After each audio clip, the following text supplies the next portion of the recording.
राम राम दोस्तों, आप सबका स्वागत है आपके अपने YouTube चैनल यानी कि सच बाय तनु बालियान पर।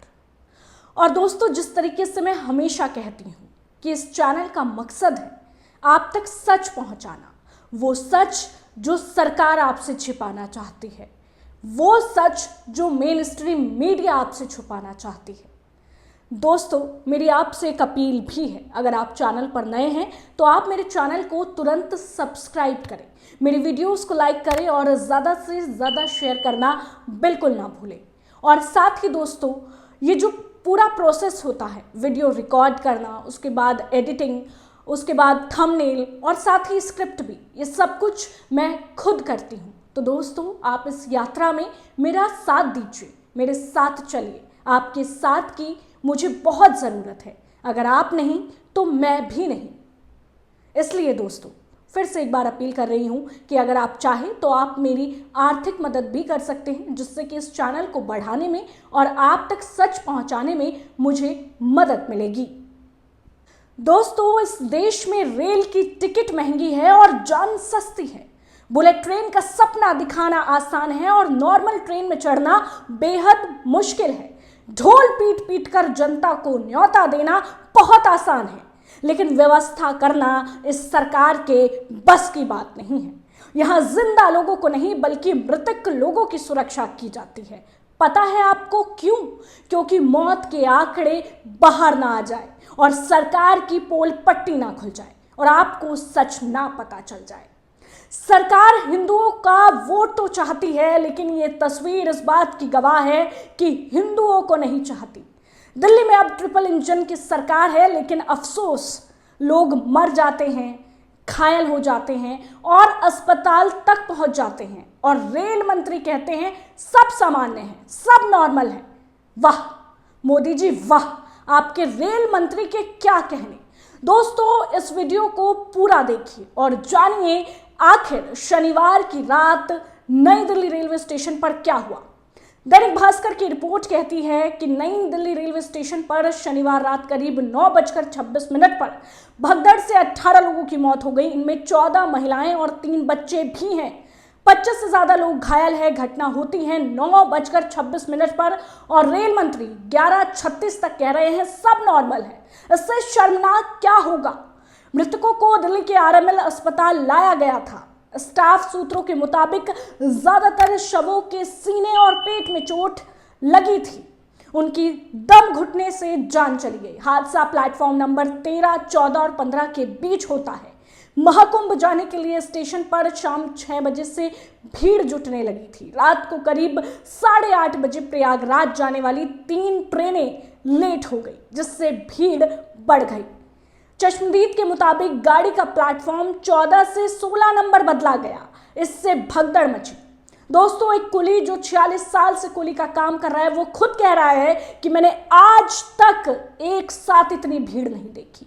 एक वेंडर कह रहा है कि इतनी भीड़ आ जाएगी किसी को उम्मीद तक नहीं थी। इतने लोग तो त्योहारों के समय नहीं दिखते। अब दोस्तों, आपको 3 बड़े कारण, 3 बड़ी वजह बताती हूं जिसकी वजह से लोगों की जान चली गई। पहला कारण दोस्तों, प्रयागराज स्पेशल ट्रेन, भुवनेश्वर राजधानी और स्वतंत्रता सेनानी एक्सप्रेस तीनों ही प्रयागराज जाने वाली थी। 2 ट्रेनें भुवनेश्वर राजधानी और स्वतंत्रता सेनानी लेट थी।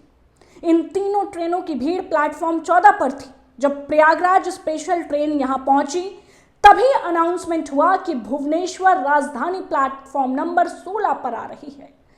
जैसे ही लोगों ने यह सुना, 14 पर भीड़ थी, 16 की तरफ भाग गई और यह सब हो गया। दोस्तों, दूसरा कारण मैं आपको बताती हूँ। कई लोग टिकट काउंटर पर थे, इनमें 90% प्रयागराज जाने वाले थे। अचानक ट्रेन आने का अनाउंसमेंट हुआ तो लोग बिना टिकट प्लेटफॉर्म की तरफ भागे। इससे भगदड़ मच गई। तीसरा कारण दोस्तों अब मैं आपको बताती हूँ। 2 वीकेंड से कुंभ जाने वालों की भीड़ हो रही थी, पर स्टेशन प्रशासन ने कोई कंट्रोल रूम नहीं बनाया। बड़ी लापरवाही। शनिवार को भी शाम 7 बजे से भीड़ बढ़ने लगी थी, पर किसी ने ध्यान नहीं दिया और इतना बड़ा हादसा हो गया। और दोस्तों, सबसे शर्मनाक पता है क्या है?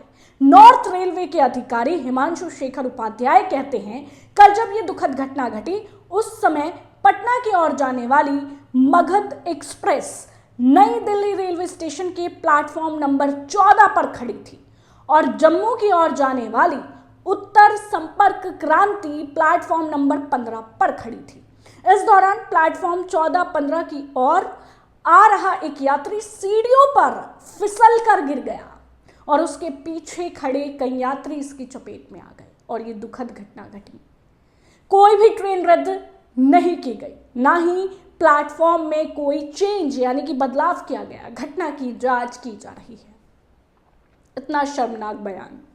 और दोस्तों, दिल्ली के एलजी वीके सक्सेना पहले श्रद्धांजलि देते हैं और फिर ट्वीट एडिट करते हैं।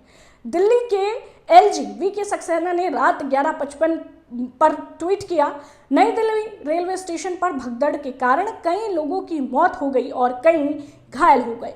इस घटना पर मृतकों के परिवारों के प्रति गहरी संवेदना है। फिर 12:24 पर यह ट्वीट देखिए आप अपनी स्क्रीन पर।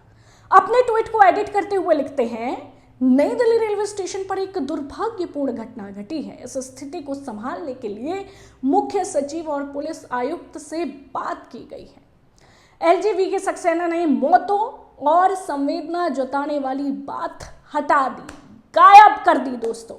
हालांकि पीएम नरेंद्र मोदी ने 12:56 पर ट्वीट किया, नई दिल्ली रेलवे स्टेशन पर हुई भगदड़ से दुखी, मेरी संवेदनाएं उन सभी के साथ है जिन्होंने अपने प्रियजनों को खो दिया। मैं प्रार्थना करता हूं कि घायल जल्दी ठीक हो। देख रहे हैं आप एलजी की बेशर्मी। ऊपर से आकाओं ने संदेश भेजा और एलजी का ट्वीट एडिट हो गया। दोस्तों, भगदड़ में मरने वालों की ये लिस्ट भी देख लीजिए, जिसमें बिहार के 9, दिल्ली के 8 और हरियाणा से 1 है। इसमें महिलाएं और बच्चे भी हैं। दोस्तों, आपको सपने दिखाए गए कि ऐसा होगा नए दिल्ली का रेलवे स्टेशन, ऐसी सुविधाएं मिलेंगी, लेकिन 2 साल बाद काम भी शुरू नहीं हुआ और हालात आप सबके सामने हैं। दोस्तों, ये सब इसलिए हुआ क्योंकि अमित शाह की निकम्मी पुलिस सोई हुई थी। सरकार के कोई इंतजामात नहीं थे, इसलिए लोग मर गए, घायल हो गए। उत्तर प्रदेश के मुखिया आपको यह बताने में व्यस्त है कि इतने करोड़ लोगों ने डुबकी लगा ली, लेकिन ये नहीं बता पा रहे कि आपके लिए कोई इंतजाम क्यों नहीं किए। दोस्तों, पहले भी आपसे अपील की थी, एक बार फिर कह रही हूं, हाथ जोड़कर कह रही हूं, जान है तो जहान है। जब कुंभ खत्म हो जाए, अपने परिवार और दोस्तों के साथ जाए और डुबकी लगा कर आए, लेकिन ऐसे जान को जोखिम में डालकर मत जाए, क्योंकि ये सरकार खुद राम भरोसे है, तो आप किसके भरोसे जा रहे हैं कुंभ? आप वीआईपी नहीं हैं, आप आम हैं और आम लोगों की जिंदगी की कोई कीमत नहीं है सरकार की नजरों में। अगर कीमत है तो सिर्फ वीआईपी की। आप अंबानी, अडानी, पीएम मोदी, सीएम या विधायक या मंत्री नहीं हैं, आप आम जनता हैं। इसलिए ये होता है। ढोल पीट पीट कर, छाती पीट पीट कर आपको बुलाया जरूर गया, लेकिन व्यवस्था ये निकम्मी सरकार नहीं कर पाई और इस देश की आम जनता मर गई। मेरा सवाल है योगी आदित्यनाथ जी आपसे, क्यों इतने ढोल पीटे, क्यों छाती पीट पीट कर बुलाया जब व्यवस्था नहीं कर पाए? नई दिल्ली रेलवे स्टेशन, मेरा सवाल है बीजेपी सरकार से, रेल मंत्री से, आप किस नई दिल्ली को दिखा रहे हैं? आज पूरी दुनिया देख रही है, कोई इंतजाम नहीं थे और लोग मर गए। जाग जाइए, आप सवाल करिए, अपनों के लिए सवाल करिए, नहीं तो यही हाल होता रहेगा इस देश का। धन्यवाद, मुझे दीजिए इजाजत और फिर से आपसे कह रही हूं, अपने घर रहिए, अपनों के साथ रहिए। आपकी जान आपके लिए बहुत कीमती है, आपके परिवार के लिए बहुत कीमती है, लेकिन इस सरकार के लिए नहीं।